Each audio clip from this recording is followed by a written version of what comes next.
Cars talks are facts or opinions, and opinions are facts. Sleepers. We all know what a sleeper is. But what about a super sleeper? You know, the ones that really fly under the radar, and more specifically, sleepers, cars that have the potential to be fast, even though in their current or in their factory form are not fast. Those cars I want to cover today, specifically 5 Ford super sleepers you may have never heard of until now or even thought about. So let's go ahead and get into this crazy list. All right, first car we're going to start off with is near and dear to my heart because it was my very first car. Well, not quite. I thought about making it just like this because I watched these videos and we're digging way back into the archives here. So the quality of these videos is a little not great, but you get the idea. Everyone knows about the first and second gen Ford Taurus SHO. It's on pretty much every sleeper list out there. But what if I told you there was versions of the Taurus that were just as fast or could be just as fast with the right parts and you never even thought about them? Well, that's this one right here. In the second gen of the Taurus, you could get 3 different engines.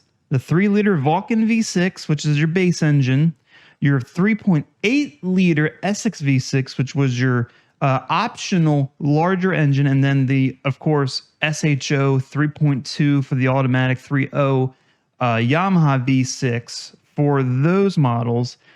But not everyone had the money for an SHO. The 3-liter itself wasn't that fast, but the 3.8 was a really torquey engine and a little bit quicker stock for stock than the 3.0. However, it wasn't until people started figuring out that you can take the supercharger from a Thunderbird Super Coupe, place it directly on top of that V6, and then you have a supercharged V6 Ford Taurus that shredded tires like no one's business.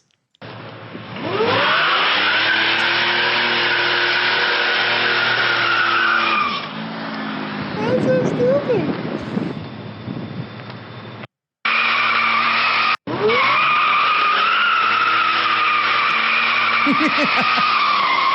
Oh my God, just imagine that. Just imagine pulling up to that. And oh, that would be hilarious. Now, granted, the Essex 3.8 wasn't the best engine you can buy, and the transmissions that came with these, the automatics, weren't that great. So who knows how long it would hold up to the extra power from a supercharger, but at least for some short period of time, you could do that, and you could have a very inconspicuous car that could surprise a lot of people not expecting it. With that said, you could still modify the 3-liter Vulcan V6 in the second gen Taurus. And the good thing about the Vulcan is you could easily adapt the 5-speed manual transmission in the SHO to that engine. And if you did that, you would get something like this.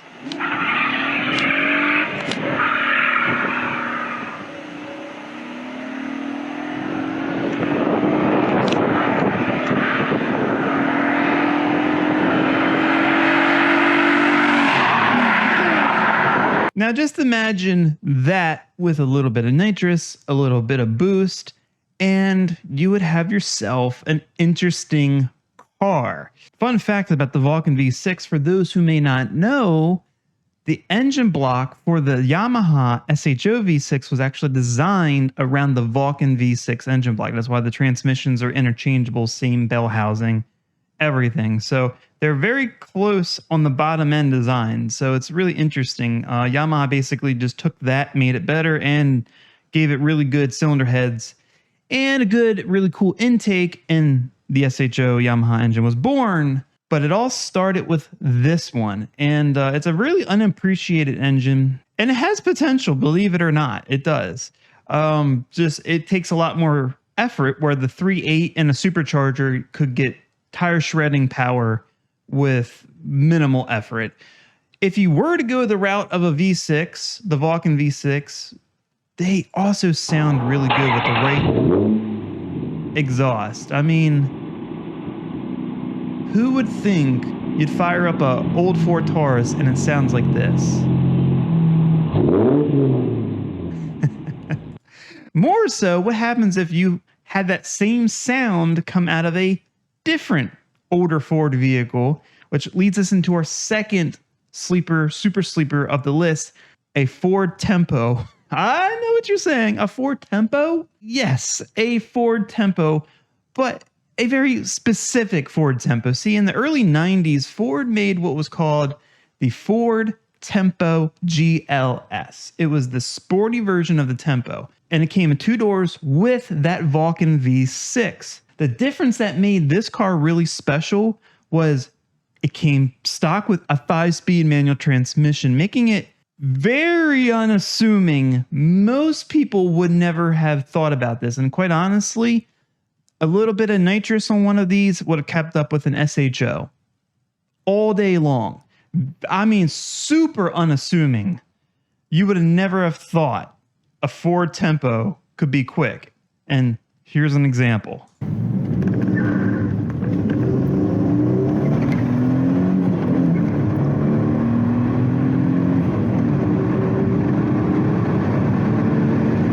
Now that is completely stock, and by today's standards is completely not impressive at all. But for 1992 standards, that was pretty quick. And you can make this car pretty quick. Like I said, add some boost. The Vulcan V6 take boost pretty well. You can get 300 horsepower out of them, without too much going on, or some nitrous. And this would be such an unassuming car. I would be very upset to have something I took pride in get gapped by an old Ford Tempo. So this is probably one of the most unassuming cars of the whole list. But keeping on to that whole V6 thing moves us to the next super sleeper of the list. You've heard of the Ford Fusion. It's one of Ford's most popular cars. And in fact, in 2017, you may have even seen that they brought back the Fusion Sport. Twin turbo 2.7 liter EcoBoost all-wheel drive. A lot of people tend to know about that car. Not many people really remember the 2010 through 2012 Ford Fusion Sport. And that brings us to this car now, because it flies under the radar. And it was kind of like the unassuming version of the SHO of the time. The SHO you can only get in the Taurus, bigger car, weighed more by a few hundred pounds over the Fusion Sport. We're talking about probably 2, 3, or more 100 pounds difference between just the two cars. And but you wanted the twin turbo 3.5 all-wheel drive, you had to go with the SHO and the heavier car. That didn't stop the Ford Fusion Sport from being a really quick car for what it was. And with just basic mods, I'm talking about just bolt-ons, you could take this naturally aspirated all-wheel drive 3.5 liter V6 Ford Fusion and make it unassumingly quick.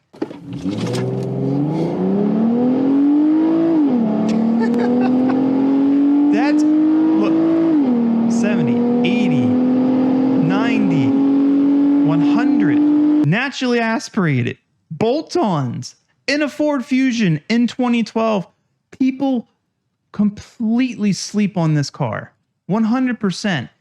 Once again, add a little boost, what would happen? Add some nitrous, you're in SHO territory easy. Theoretically, you have more potential because it is a lighter car. It always made me wonder what would happen if you took a 3.5 EcoBoost and transplanted it into a Fusion Sport. Who knows what could happen there, but totally slept on cars, really quick for what they are. You can pick them up pretty cheap. Bolt-ons and nitrous, you would have a car that, 0 to 60, 4 seconds range, totally unassuming. With that brings us back to some older vehicles, once again sticking with all-wheel drive. So leading on to all-wheel drive V6, if you look at another current Ford vehicle, which is not a super sleeper because it's gained a lot of following, people know about it, which is the Ford Explorer ST. 3-liter twin-turbo all-wheel drive, and they can be pretty dang fast with just bolt-ons. So they're not under the radar no more. Maybe when they first came out, they were very unassuming, but now people have caught on. and they're all pretty much on a lot of sleeper lists. But it's not the first time the Explorer actually had sleeper status. We go all the way back to the late 90s, and we look at a version of the Ford Explorer most people don't remember. And that was a Ford Explorer 5.0. Specifically in the late 90s, you could get that with all-wheel drive. Not four-wheel drive, which, you know, you have high and low gears for off-roading. Real-time all-wheel drive systems, which means that if you could extract enough power out of that 5-liter engine, it would be an unassumingly fast little SUV. And they were. People did modify them, and they were capable of being a big surprise to people. I mean, there's a reason why Celine chose to modify a few of these, because they had some potential. Here's an example of a single turbo 97 Explorer.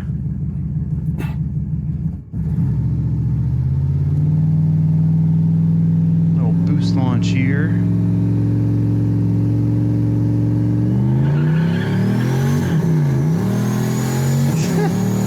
So it looks like, wow, look at that, 70, 80, 90, 100.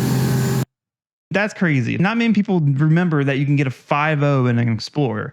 Add some boost, and you got a quick vehicle. Now, I'm not sure exactly what's all done to this particular vehicle. Now, I would have to say that the cool thing about the Explorer 5-liter engine, this is the old pushrod 5.0, is that it came with better flowing heads and a better intake and better camshafts versus the older 5.0 Mustangs. In fact, most people would take parts off the Explorers and put it on the old 5.0 Mustangs for a little extra power. So they came with better parts stock, but there's still limiting factors. Throw a camshaft, some better rockers for a little bit more lift, and a turbo kit, and then you got something. Put a whole top end kit on, spend a few grand, you know, and then you're pushing the limits of that Ford 5.0 block around that 400 horsepower mark at the wheels, all-wheel drive, and a small little SUV. Totally unassuming, totally budget friendly, totally super sleeper. There's another video of one of these. This is a Mountaineer. Now, you could also get the 5-liter all-wheel drive in the Mercury Mountaineer, basically a nicer Ford Explorer.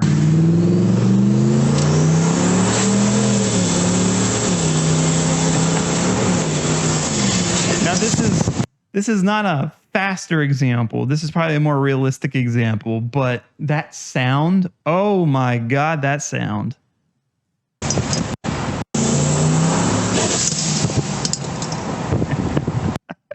That's crazy.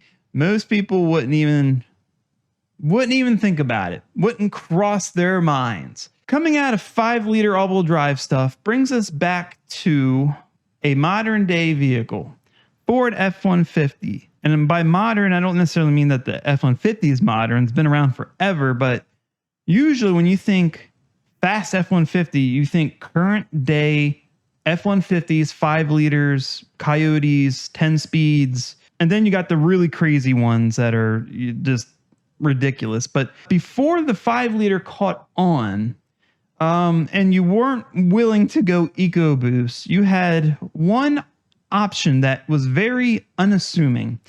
That was, and you had to pay top dollar because it was only available in select premium trims as an optional engine, and that was the 6.2 dual cam V8. Most people who remember the 6.2 only remember it if they remember that the Ford Raptor had originally came with a 6.2. Actually, it originally came with a 5.4, and then Ford quickly jumped to the 6.2. And for the longest time, that's how you got a Ford Raptor, was a 6.2 V8, and they were quick. You look at videos like this of a supercharged 6.2 Raptor.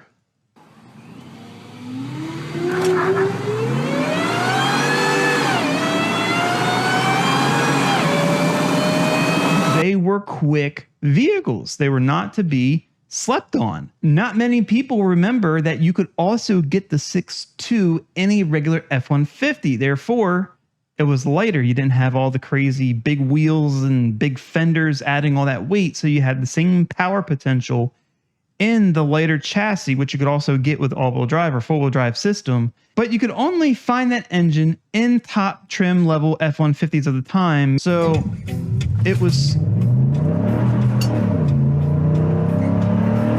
But this was the engine you needed if you wanted a faster V8 F-150 of the time. Because at this point, the 5.0 had just only came out in the Mustang and it hadn't gotten to the F-150s yet. So the 6.2 was the original sleeper F-150 engine.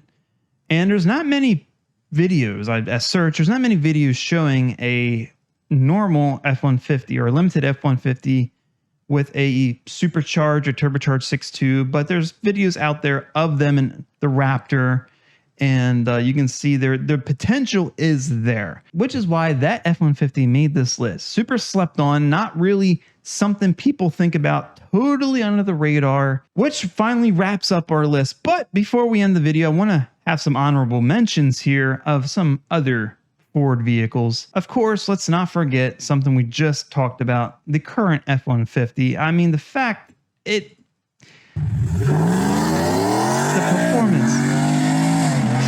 the potential of these new F-150s is just unbelievable. They are definitely super sleepers, but they're no longer not known. Everyone knows about them now. And it's no longer flying under the radar. It's kind of like, okay, we know if we see an F-150 on some drag radials, it might mean some serious business. It's no longer a kept secret. So it's still an honorable mention because they're still just incredibly fast vehicles, or they have the potential to be incredibly fast vehicles. Another EcoBoost car that is often overlooked because people will go after the Taurus SHO or the Lincoln version of the SHO, which is the MKS. Not many people remember when the 3-liter EcoBoost, which is now kind of like the current EcoBoost that most people mess with, but when it first came out, the first gen of the 3-liter EcoBoost came out in cars like this, the MKZ, Lincoln MKZ. Most people don't even think about the MKZ. Once again, they think about the MKS, and you're like, oh, well, 3-liter versus 3.5-liter, the MKS should be quicker. Well, not necessarily. The MKZ with the 3-liter had a lot of potential, and it's arguably the better looking car. I would say the MKZ is definitely the better looking car over the MKZ or MKS.